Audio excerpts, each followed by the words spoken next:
عبداللہ بن عمر اور عبید اللہ بن عمر بصرہ سے گزر رہے تھے ایک جنگ سے واپسی پر، تو حاکم بصرہ نے آپ کو کچھ پیسے دیے کہ یہ مال غنیمت میں جا کے جمع کروا دینا،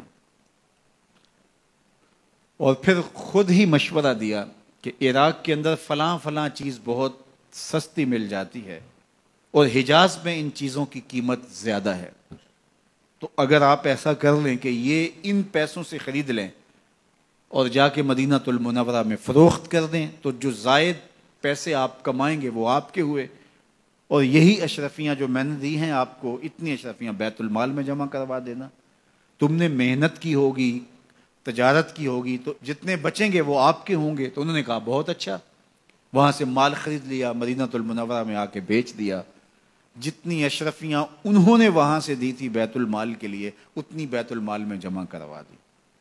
حضرت عمر رضی اللہ تعالیٰ عنہ کو پتہ چلا، بیٹوں کو بلایا، کہا کہ سنا ہے تم نے کوئی کمائی کی ہے؟ کہا جی ہم نے تو تجارت کی اور جو مال لیا تھا اتنا مال بیت المال میں جمع کروایا ہے۔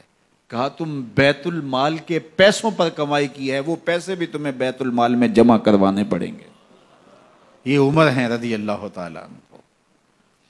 رومی شہنشاہ کی بیوی سلام بھیجتی ہے حضرت عمر رضی اللہ تعالیٰ عنہ کی اہلیہ کو، تو وہ 1 دینار ادھار لے کر کے اس کا عطر خریدتی ہیں اور شیشیوں میں ڈال کر کے ان کو بھیجتی ہیں کہ چلو ایک رواداری کا اچھا ثبوت فراہم کیا جائے۔ تو وہ واپسی پر انہی شیشیوں کے اندر قیمتی موتی بھر کے بیچتی ہیں، جواہرات بھر کے بیچتی ہیں۔ حضرت عمر رضی اللہ تعالیٰ عنہ فرماتے ہیں لاؤ یہ سارے جواہرات، سب کو فروخت کرتے ہیں، 1 دینار اس کو دیتے ہیں، باقی بیت المال میں جمع کر دیتے ہیں۔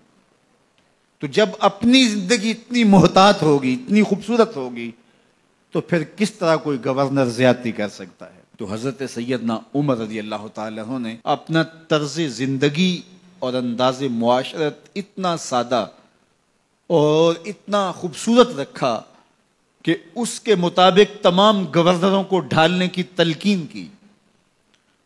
آپ جب بھی کسی شخص کو بطور گورنر اس کا تعین کرتے تو اس کو یہ نصیحتیں کرتے، ایک ترکی گھوڑے پہ سوار نہیں ہوں گے، باریک کپڑا نہیں پہنیں گے، اور انچھنے آٹے کی روٹی کھائیں گے، مکان کا دروازہ نہیں لگائیں گے، کوئی حاجب نہیں رکھیں گے، چوکیدار نہیں رکھیں گے، بواب نہیں رکھیں گے، جو تمہارے تک پہنچنا چاہے ڈائریکٹ پہنچ جائے۔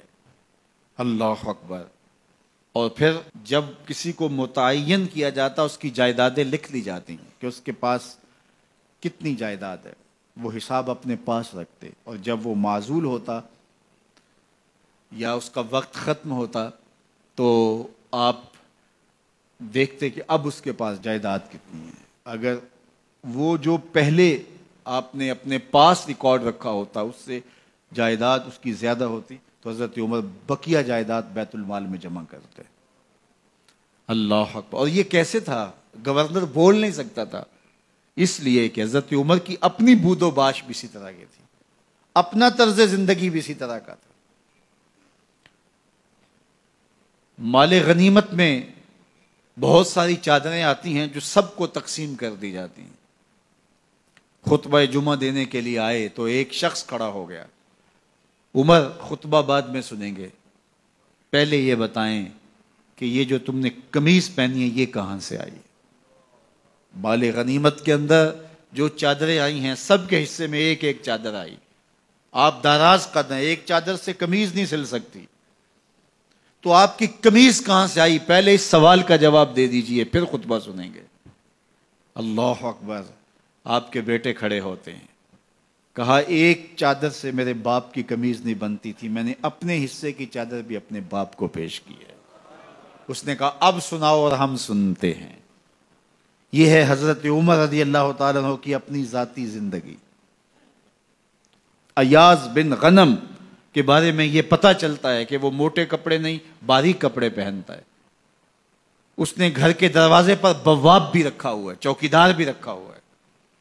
تو حضرت عمر رضی اللہ تعالیٰ عنہ محمد بن مسلمہ کو بھیجتے ہیں، محمد بن مسلمہ جاتے ہیں اور جا کے تحقیق کرتے ہیں تو ایسا ہی پاتے ہیں، تو ان کو وہیں گرفتار کر کے لے آتے ہیں۔ اور حضرت عمر کے دربار میں پیش کیا جاتا ہے، چھڑی اس کے ہاتھ میں دے کر فرماتے ہیں جاؤ تم بکریاں چرایا کرو، تم گورنری کے لائق نہیں ہو۔ ایک گورنر کو بکریاں چرانے پہ لگا دیتے ہیں اس لیے کہ تم نے ان اصولوں سے، ان ضابطوں سے انحراف کیا ہے جو ایک سلطنت کے ذمہ دار کے لیے لازم اور ضروری ہیں۔